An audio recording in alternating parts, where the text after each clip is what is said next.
If you have a phone full of fall break videos, for example, don't just let them sit and take up storage. Instead, turn them into a highlight reel. It's a 60-second family video that your kids will watch again and again, and a project that will make you feel like a winning, memory-keeping mom.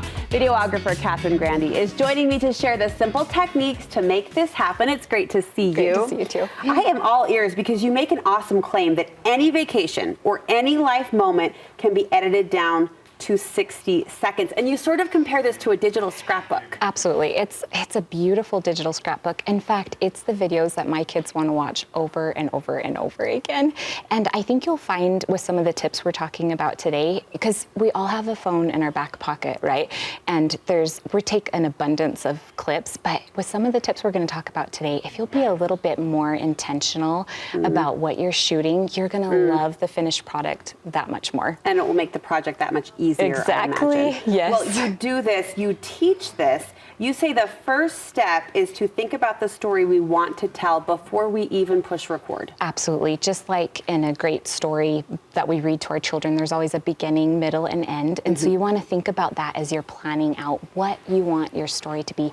What is the story you're wanting to tell? What are like specific things you're wanting to remember that are special about that time? So we're going to plan, even just premeditate. Maybe don't write it down unless it's a really big one that you really want to hit home. Usually I can kind of plan it for a quick outing. I can plan it in my mind in like 60 seconds for some kind of outing that we're doing. If you're doing a long vacation, sometimes I'll actually take 5 minutes. That's all it takes.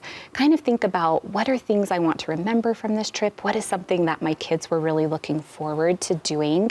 And have that as part of your shoot plan. And also you're not taking as much footage. I'm a photographer, so I love taking photos and videos of my family, but planning a little bit beforehand means that I'm not taking very much the whole vacation. You're not like stuck behind your camera. Which is such a good point. I think it's so funny whenever someone says, well, there isn't a photo of it. I was in the moment. I'm like, that's good. That's where you should be. That's a good thing. So I can see how this planning your shots or thinking ahead of the story you want to tell would help and allow you to be present, right? Definitely. It's not just about what shots you get. You say how you shoot them matters too. You want a variety. Yeah, if you are shooting a variety of shots, it's going to give more of a dynamic to your photo. It's going to be more visually rich in this video.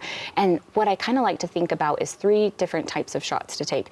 You want to do wide, medium, and tight. And the wide shots, you kind of think about that as people that are zoomed clear back. Those are the entire setting. Like in this Alaska video, it's the whole picture of what you're seeing, and it's going to give people context for what you're about to see. It's to set the table. Absolutely. It kind of, and the other thing too, it's nice because as you zoom back, you're getting that whole picture.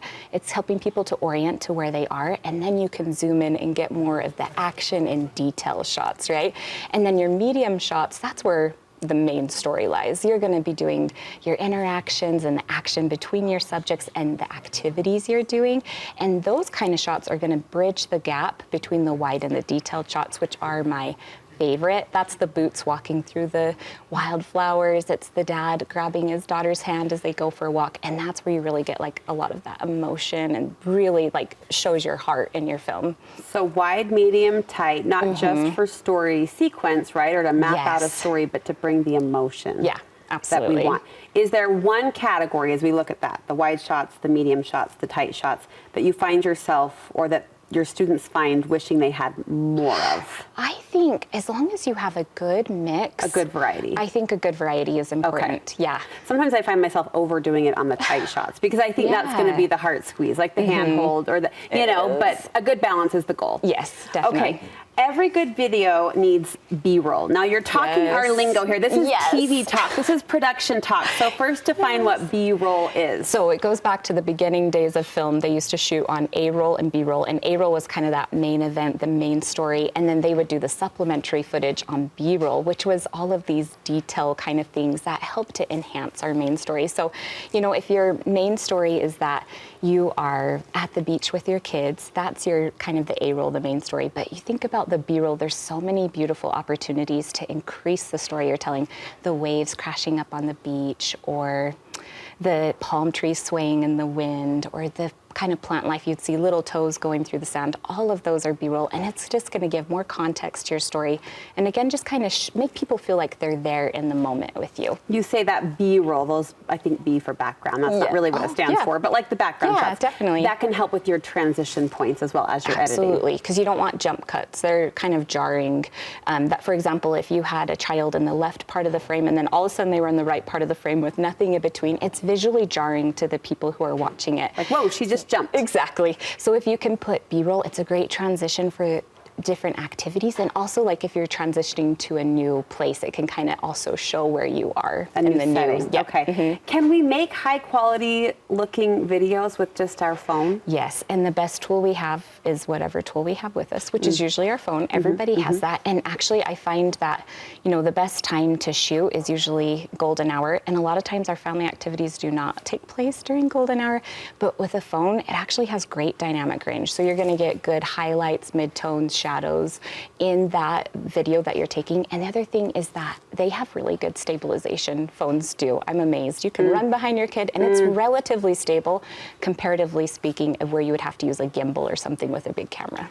Editing is where we kind of get into the nitty-gritty detail, and I know your classes will take people through kind of more of the elaborate process, but a few quick highlights for us. You say when you're editing, you want to select your key moments. Yes, and thinking about the kind of all the tips we talked about, being intentional about what we keep, thinking about what story am I trying to tell, how am I going to incorporate these wide, medium, tight angled shots, how am I going to incorporate B-roll to really kind of show the heart of what you did as a family. How do you select music? You can use a couple different things. There's free formats, and I use a program called Music Bed, and so I can pay to have that song licensed for my own personal use. And I love those because they have a lot of their selections really sweet lyrics about childhood or things that I feel like a sweet memory. Would make that you a pregnant woman sob. Exactly. At this point, yes. Yeah, absolutely, crying all the time.